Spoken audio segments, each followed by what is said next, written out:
Today is the first talk of the August 1986 retreat.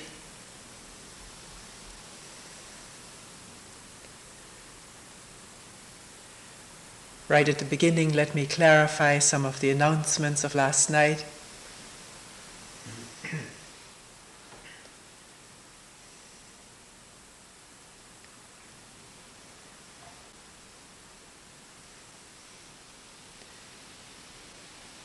We mentioned silence and not to talk anywhere, including the bedrooms.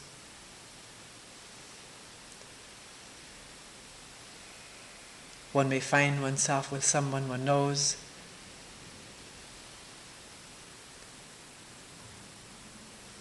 And yet to abide by this, if something has to be communicated, to use paper and pencil.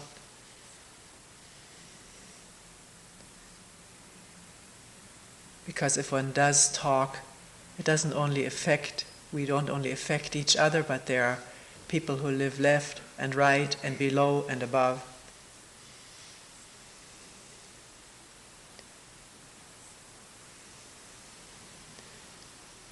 We do have walls, but they're not very thick, and they're not often trimmed and finished.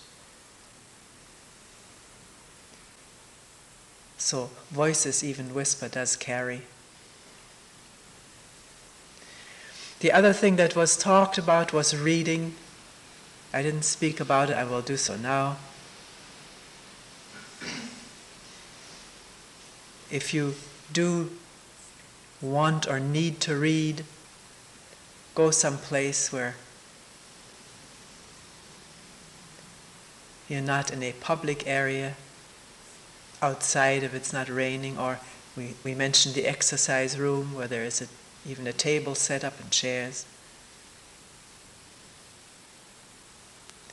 If you wish to read in the bedroom, please be very sure that you have cleared this up with your neighbors in the bedroom, with the people who are in there.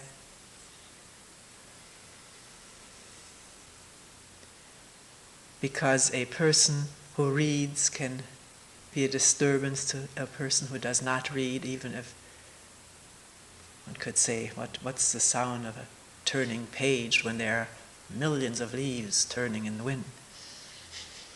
That is a difference. The leaves are not being turned by anyone.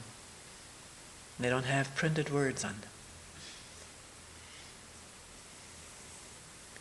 So, to make sure that this is really okay with the other persons who are in there, let us also not judge the person who reads or judge the person who doesn't read. It's not a matter of judgment,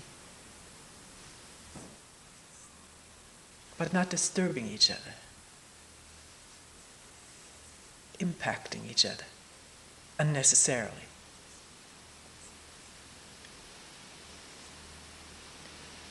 Another thing is about this balance chair that is on this seat most of the time, on this mat.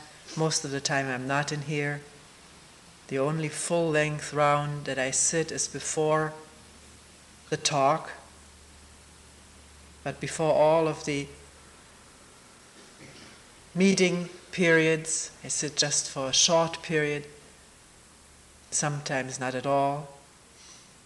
So this seat here is available. You can just come to this place and sit on the chair during a round or 2 rounds,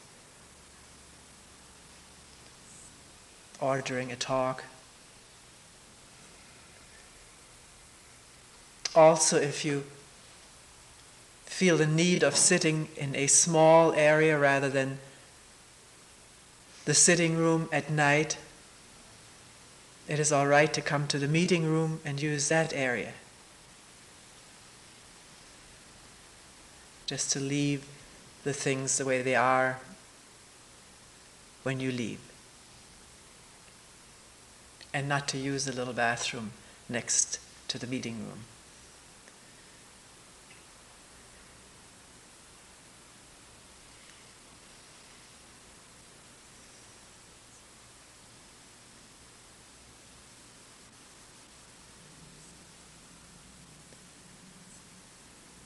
right at the beginning of a talk, let us look at how to listen to a talk.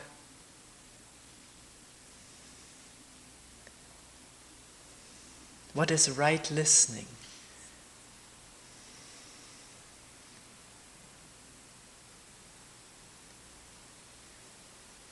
A talk that is given is not a lecture in which a teaching or a dogma is being propounded.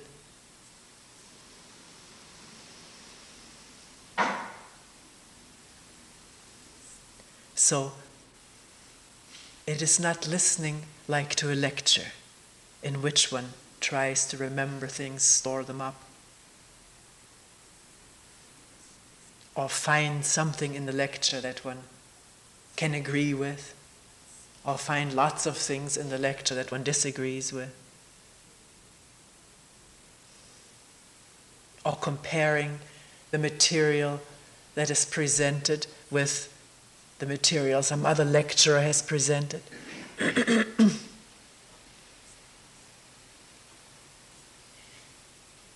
Or comparing the lecture with another lecture one has heard. This is what goes on in the mind all the time, because we are usually used to listen to lectures of some sort or another. Here, the question is, can the mind quiet down in an open listening that is not comparing, not even agreeing or disagreeing, but looking, listening and looking, whether what is said can actually be seen and verified by oneself, or not verified, disagreed with, then please bring it up in a meeting.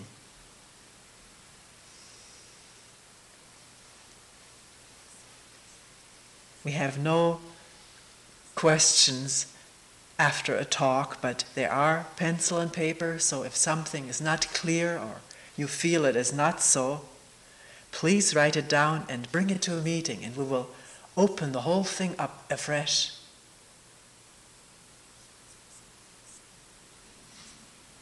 It's very good for people to challenge what is being said, not just for the sake of challenging, but if it doesn't make sense, or doesn't seem to be so, or is not understood, we'll look at it anew together, whereby I may not remember what I said verbatim, and that's not important. We'll tackle the thing from scratch.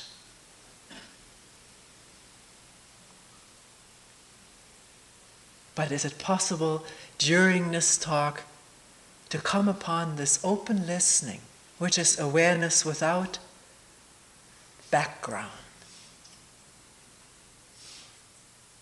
Not the background listening, but oneself here as one is. Not knowing what to expect, not expecting anything, and therefore attention being there.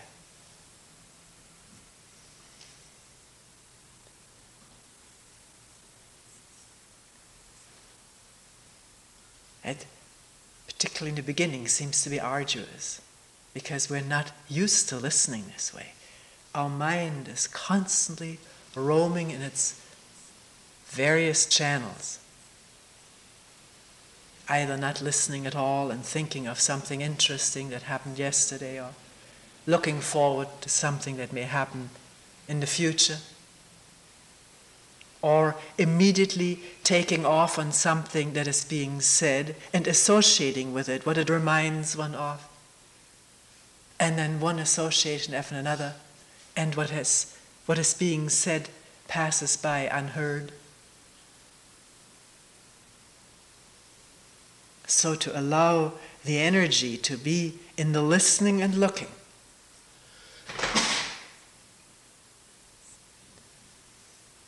One may be very tired when the talk comes. One can question the tiredness. Is it that one has not been able to rest enough? there is a long rest period in the morning, but some people have jobs during part of that time. One may even rest before the talk. Or one may find it is not physical or mental tiredness of the usual kind, but what is said doesn't want to be listened to. One doesn't want to listen to it. And the mind wanders as an escape from a threat. I don't know. It is for each one of us to look why it is we can't listen. Not have any quick answers, but raise the question.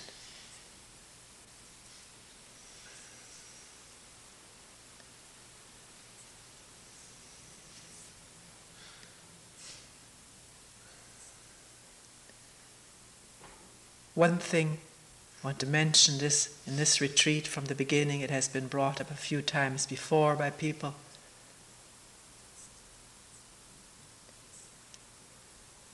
I'm not infallible. This mind works just the way your mind and his and hers and everybody's mind works. The last retreat, someone, when I mentioned having a thought, at one point said, I thought you didn't have thoughts. I have plenty of them. So to, from the beginning, break down this image of an infallible teacher and break down the image of teacher, which is not my image. You may project it onto me. I don't have it. I feel it is an inappropriate term. We can argue about it, and there's a need for a designation for this person, and if it's clearly understood what teaching in this case means and doesn't mean, then I will not object. It does not mean handing down the truth to be adopted or believed in, accepted, memorized, without question.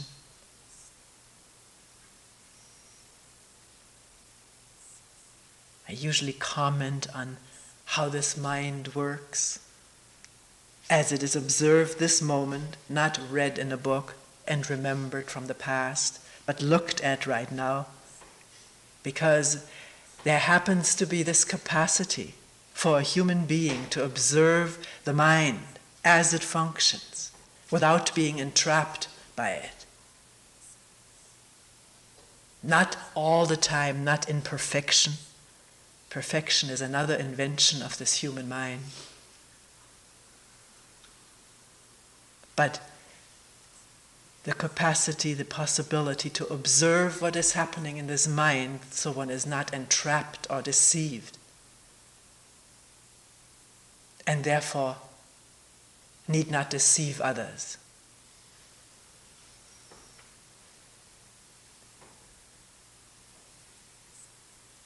So what is said here is not said as an authority. It is laid bare for everyone to look at, together and alone, to question, and to come upon that awareness in which one need not remember what Toni said, in which one can see what is, regardless of what she says or doesn't say. See it for oneself, and the strength that comes from being able to see and think clearly for oneself, without needing to lean on anyone.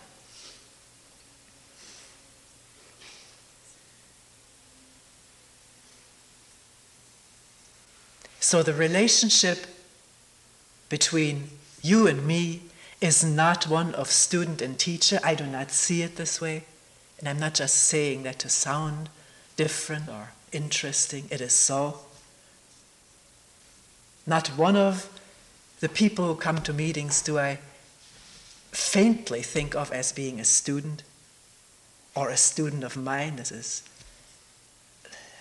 I don't know what it means. We come together as two human beings. And there's a feeling of friendship for each one of you. Feeling for each other to try to look at what is the problem. And whether the problem that comes about in the human mind and among human beings who share the same mind, but this problem can be brought to light, seen into, understood profoundly, and cease to be a problem.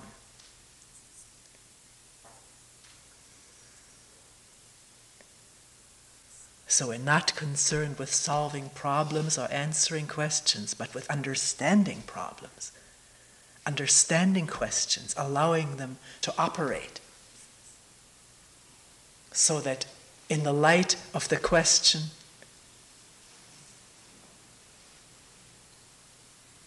what actually happens from moment to moment in this human mind and among human beings and relationship reveals itself clearly, openly, to be seen, to be understood, and not to be crushed by or hooked into or dominated by.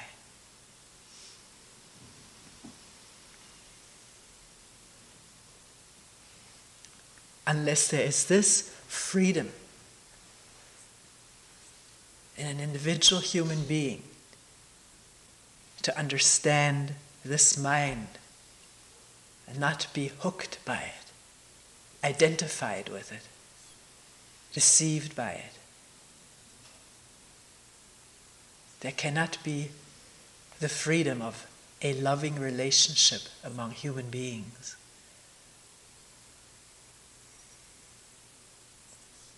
No matter how hard we train to become compassionate or become cooperative, these are all trainings, and does one understand how the mind gets trained, how it gets conditioned, and does one understand the process of conditioning, which is not freedom, no matter how favorable or positive the conditioning may be. A positive conditioning at any time can flip over into a negative one if there is not understood how thought is conditioned. In one atmosphere, in one environment, one may learn to think positively. In another, under different circumstances and a different environment, one learns to think negatively. So just learning to behave or think or act or speak in a certain way is not enough. It is not understanding why we speak the way we speak, seeing it as we talk.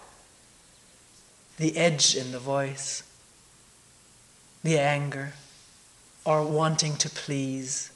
Please don't be mad at me when one is saying with one's voice, even if one doesn't say those words. Pleading or demanding or threatening. Can that be heard? Or is one so involved in the action that there's no listening, no wide space?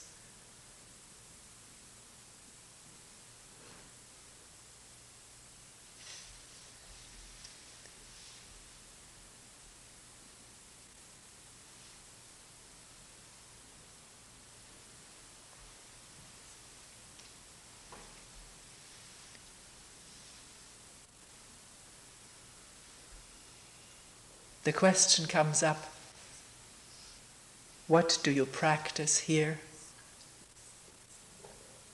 Someone comes here, has never been here before, wondering what is it that is practiced here? Or people referring to their practice, problems with their practice.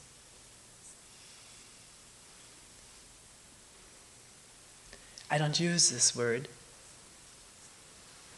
because it has this sound of training, conditioning the mind to do something in order not to do something else. People will often say, if I don't have a practice, my mind goes haywire.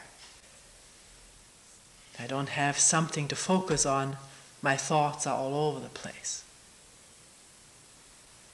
It's true. And the moment the focus ceases, then the mind is all over the place. So there is built into this practice of focusing the mind on something, built into that is already the resistance to all the other things that are going on in the mind, consciously, subconsciously, unconsciously. A constant battle, constant struggle to use the practice to keep all the demons out, good and bad demons.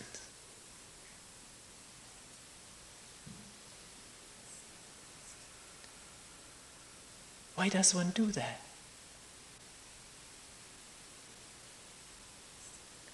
Is it that when one was given this practice or took it from a book, one was promised that with that one would reach eventually a better state?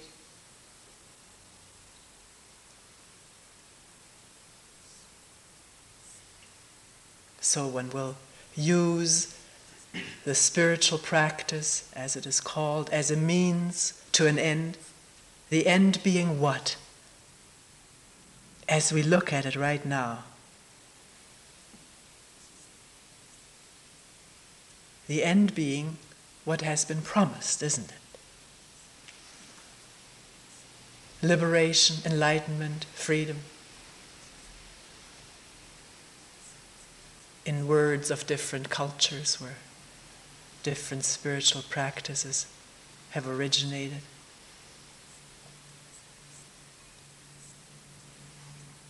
Does one see that this end at this moment is a concept, is a thought, a memory?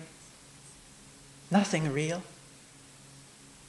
One may believe it is real because one may believe that the people who have written about it or talked about it had that experience. But does one really know? Or does it remain in the realm of thought and speculation or belief? And what is that belief this moment as I think of it? Can one see that it is thought? Thinking about enlightenment right now, remembering enlightenment stories one has read, and wanting that experience. Or remembering an experience one had oneself and wanting to bring that back. Using a practice to get what one wants.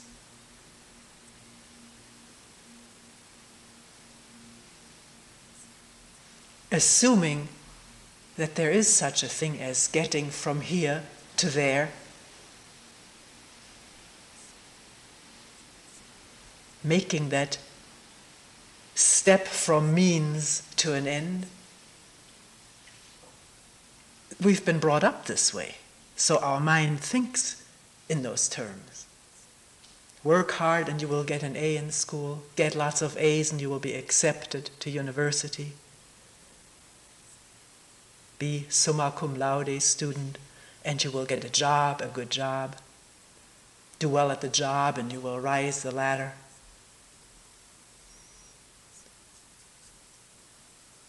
Climb the ladder.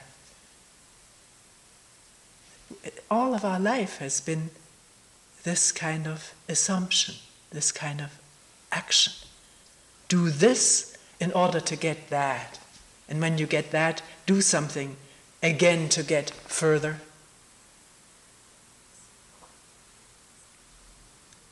Never questioning the whole process, never questioning what happens to the mind that is trained by the means, whether it is ever able to shed that training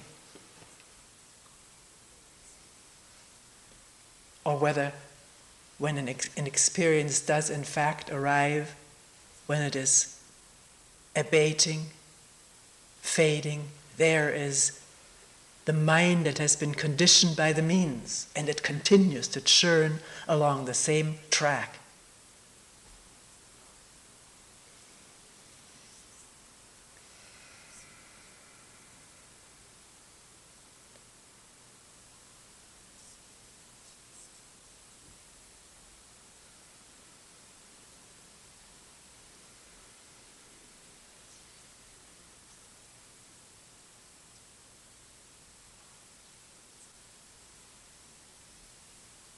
Using a practice to attain a goal,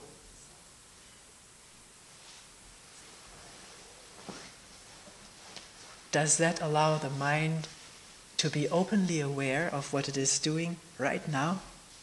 The clinging to the practice, the belief in it, and the divisive action of that practice, dividing practice from non-practice?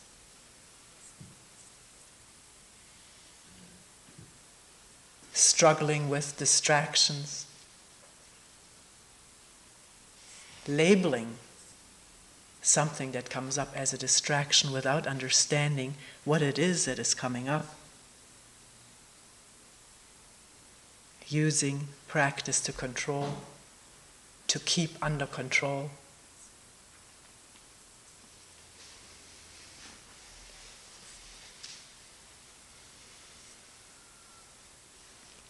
Will one question all of this?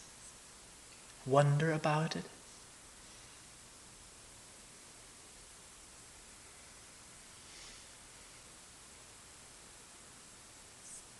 The fear that is mentioned is, if I don't do this, my mind goes berserk. It's all over the place.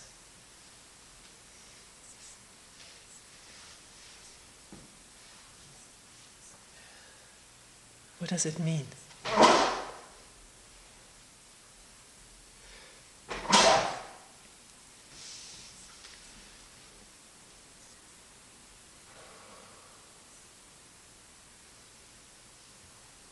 In that there's already a judgment, isn't there?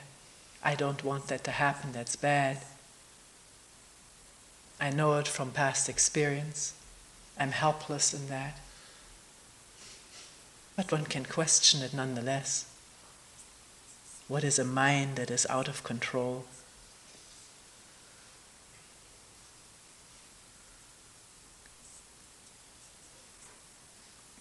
And is that all that is going on this moment? Thoughts darting all over the place? And the fear of loss of control? Fear of lack of definition? Can one live with that? Attend in the midst of that? Listening without objecting? Without judging what's going on?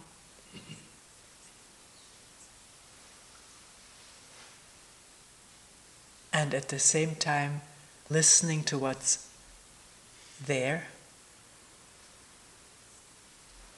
There's the breathing. It's always there if we listen. It's even there when we don't listen.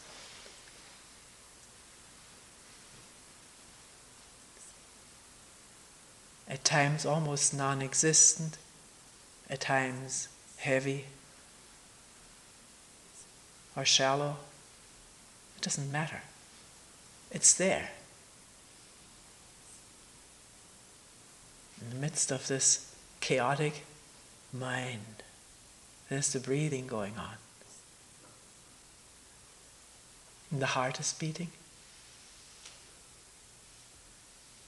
Can that be felt?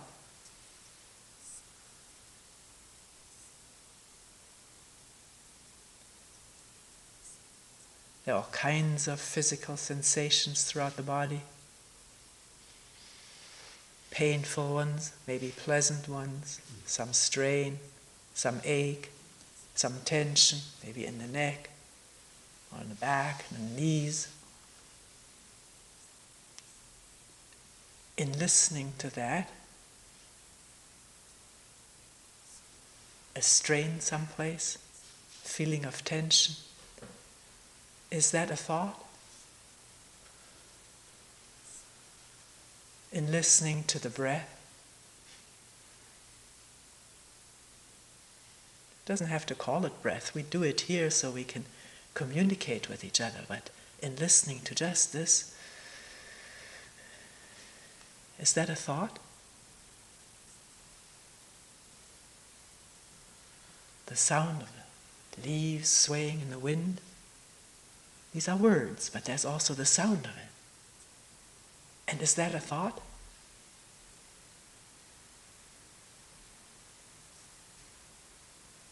A thought may arise, oh yeah, that's the wind. Very windy here. I wish I had brought a sweater. These are thoughts. But that's not a thought. That's what is. And the breathing, if we don't think I must attend to my breathing, that's a thought. But the actual occurrence of this miraculous event is not a thought. It's there, it happens. No matter how inattentive we are, it happens during sleep.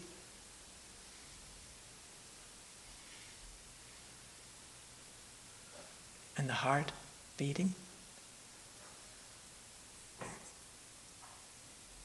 One can immediately philosophize about it, about who created us and kept this heart beating, but that's a thought. But this boom, boom, boom, boom, that's not a thought. That's what is actually happening. And it is perceivable without thought.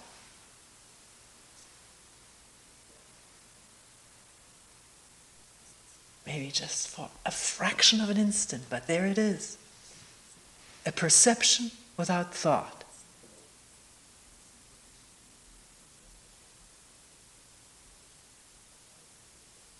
And then the thought rushing in, either about the occurrence, needing to comment on it,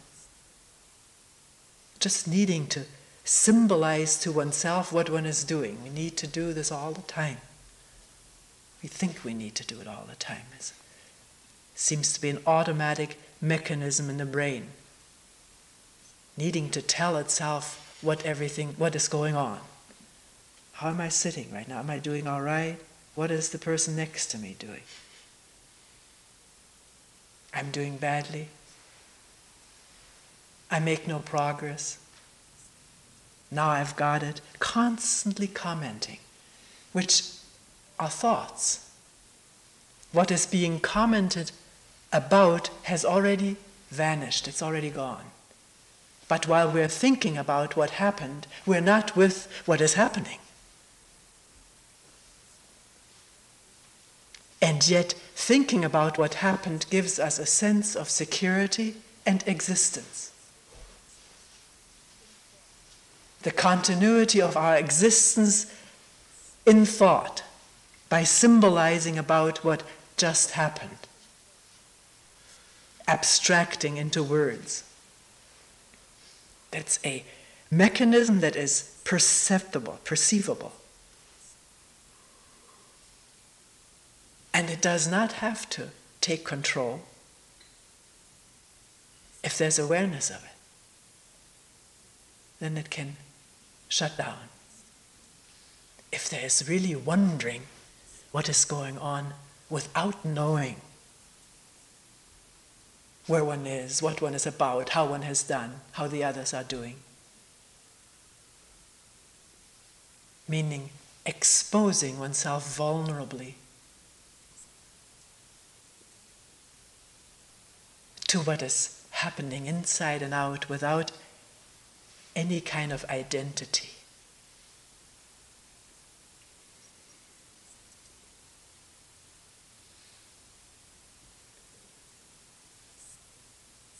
No definition. This is me, this is him, and there, and so forth. Just the openness to what is going on.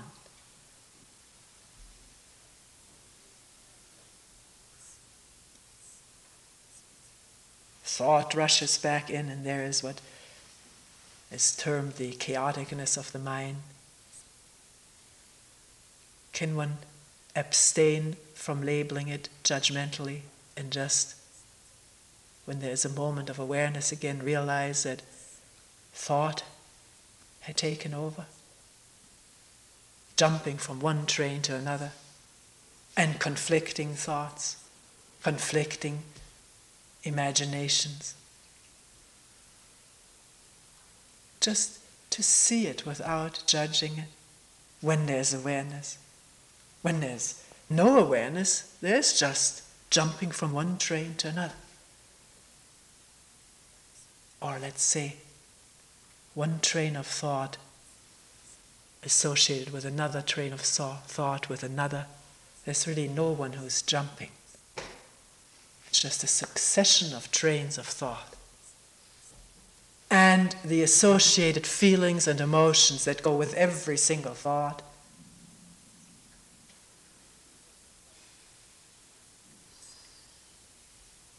One thought about doing well gives a good physical feeling.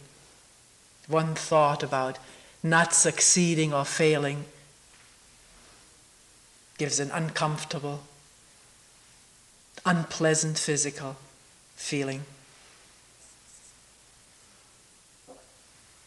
And then there are all the thoughts that are deeply linked with our past experiences, dating back to day one of being delivered into this world, or maybe to interuterine experiences.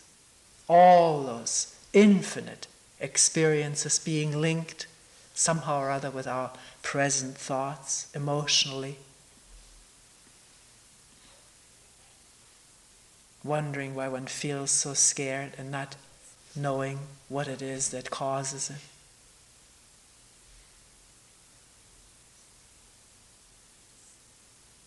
And yet, one can observe right now the action under the impact of fear. That's there to be watched. Fear impacting our action, the timidity, the tension, the narrowness of the eyes and ears under the impact of fear. And how one cannot see someone clearly if one is afraid of this person for whatever reason. The reason may not be available, the memory may be repressed, and yet it's clear, I can't look at this person.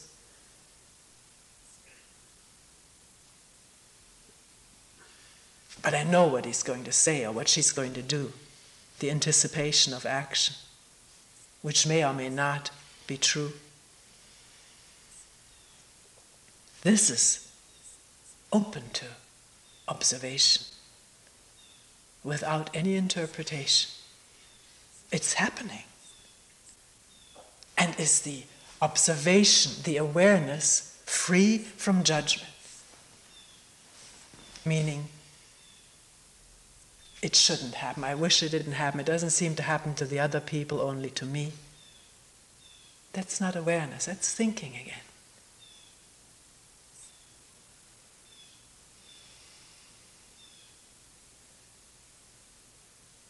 Maybe there was an instant of awareness in which it was clear one can't see another person. All one sees is one's memories of that person. And one's fear of him, or anger at him or her. That's so clear. It's happening. And then the thought, it shouldn't be this way, or he should change, or whatever thoughts take over, and no awareness.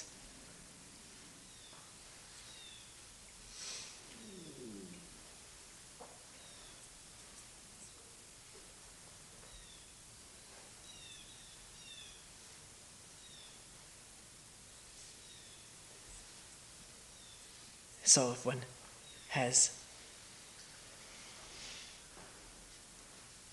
been given a spiritual practice, does one try to rivet the mind to this so that all the other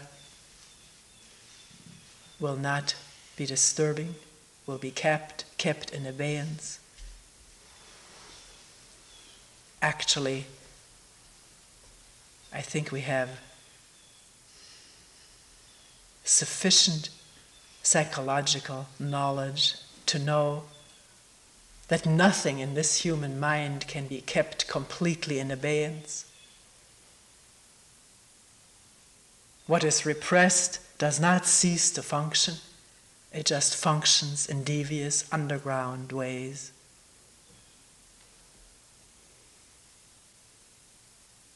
What one pushes out the front door comes back through the back door.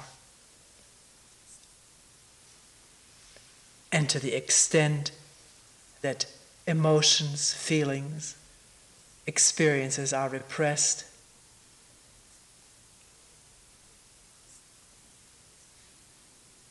they simmer and cause pain and disease inwardly in ununderstandable ways, in ways that seem so unfathomable to one. Why do I feel this way? Why do I act this way? So maybe this fear of losing control, if I don't have a practice to concentrate on, this fear that then my mind will go haywire, is just a fear of facing what one hasn't faced all one's life.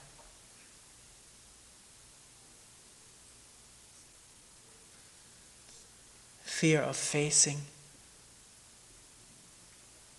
loneliness, abandonment,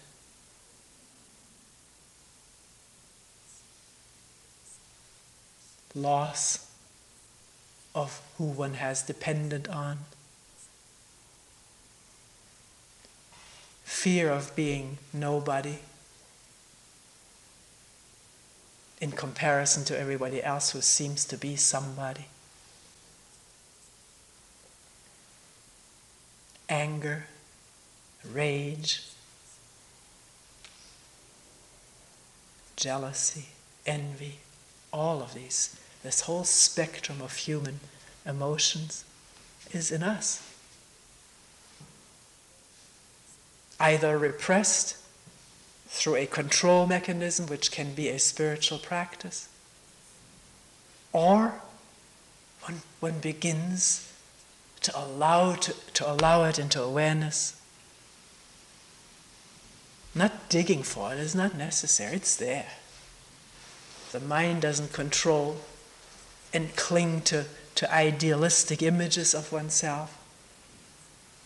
We will see how we are. And an image that one has and nurtures of oneself is a very common control mechanism. Having the idea of oneself of being a perfect or near perfect mother or father, husband or wife or companion. That image doesn't allow one to see how one acts in relationship with the children, with the mate, the spouse. And if glimpses come of how one acts, there is pain, disappointment or frustration because one isn't what one wants to be. And one rather clings to thinking what one wants to be or deciding one is going to become that, rather facing what one is, without any conflict, without any image creating conflict. Hearing how one talks, seeing how one acts, in the absence of the ideal image, which does not mean to excuse it or justify it or accept it. That's thought again. That's not seeing how one just talked, how one just acted, openly.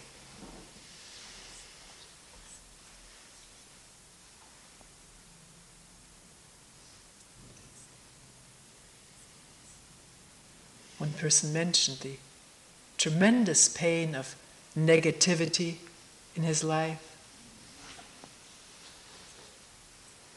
A negative image of himself, feeling so bad about himself, just longing for somebody every once in a while to say, "You're all right," and being astonished that anybody would find one all right.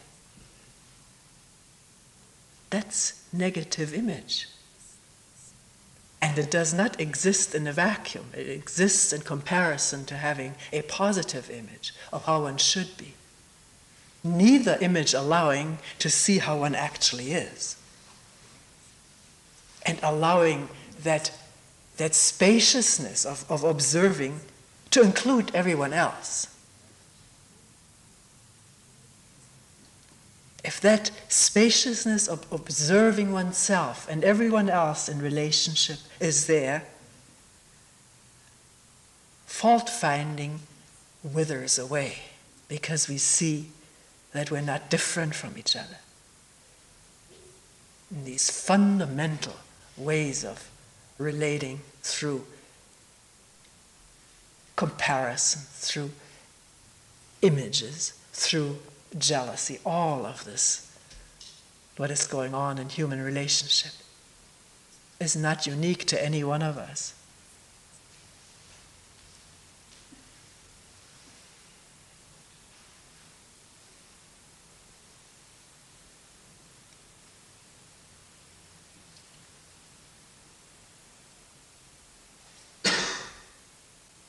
So, can one sit down or walk?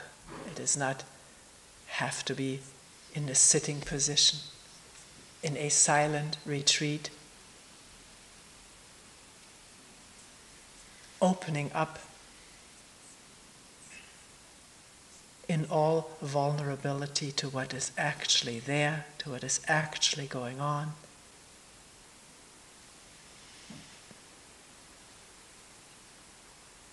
Not clinging to a means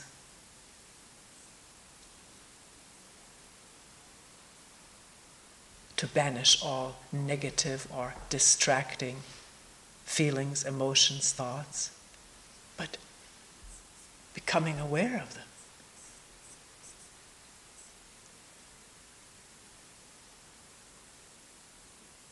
As one is listening to the wind in the trees.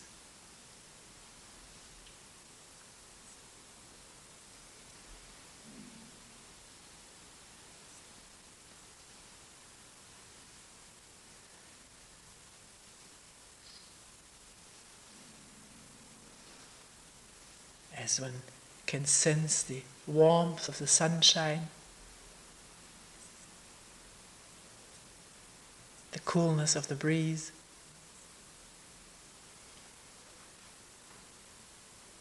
the arising of a thought, of a feeling or an emotion, the breathing in the midst of it all, the heartbeat, tension in the body, and knot on the chest maybe. All of that being there as it is there, it is all there. We're not just saying that, it's all there.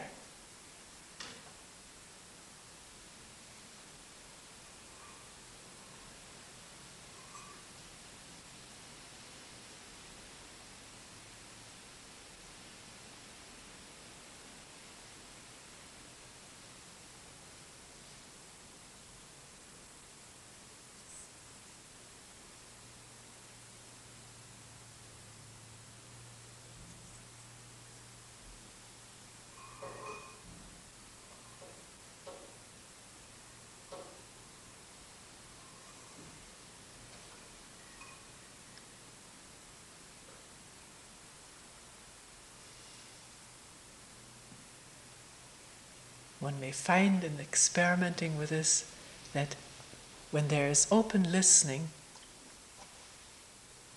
there's very little thought. But when there's engagement or entanglement in thought, there's no open listening. These are two different processes.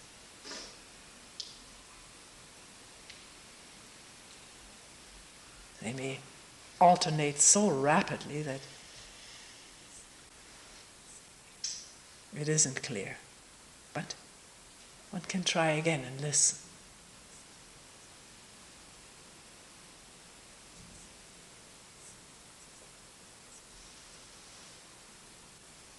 Is the mind filled with thoughts?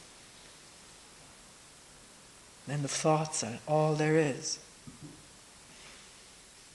As one person said, I don't even know what this open awareness is. I've never had it. All I can do is think about my thoughts. But what makes one report that? How can one report that? There isn't an awareness of it. Be it ever so brief. But the judgment is there so quick, and the desire for this open awareness. And this open awareness is not something that comes because one desires it. Desire is thought. Imagining something, thinking about it, and then wanting that, all the energy of will going toward what is imagined and wanted.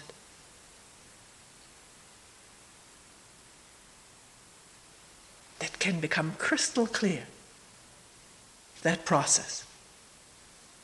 Not as it happens, because in that moment there is no awareness. But awareness does dawn. We don't know why and how it comes about. But when it's there, what was just in the mind, what just happened, can still be reflected, can still be seen.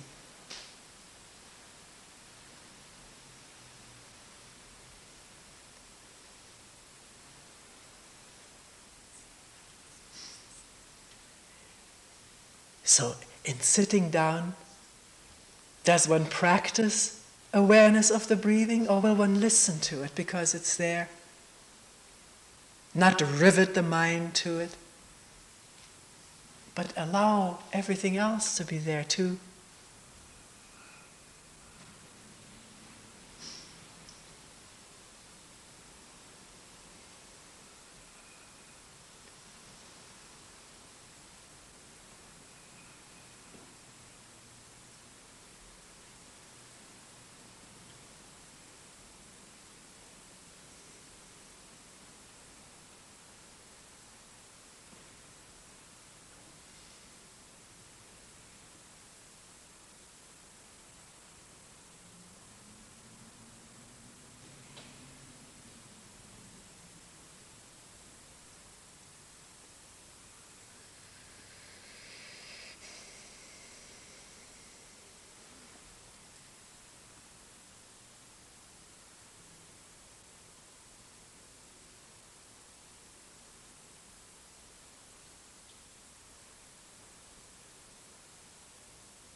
I forgot to say that during a talk, please feel free to change your posture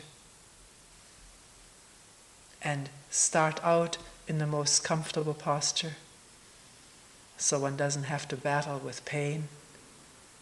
But if a certain posture for the legs becomes unbearable, change it. Change it quietly if possible by listening to the noise it makes.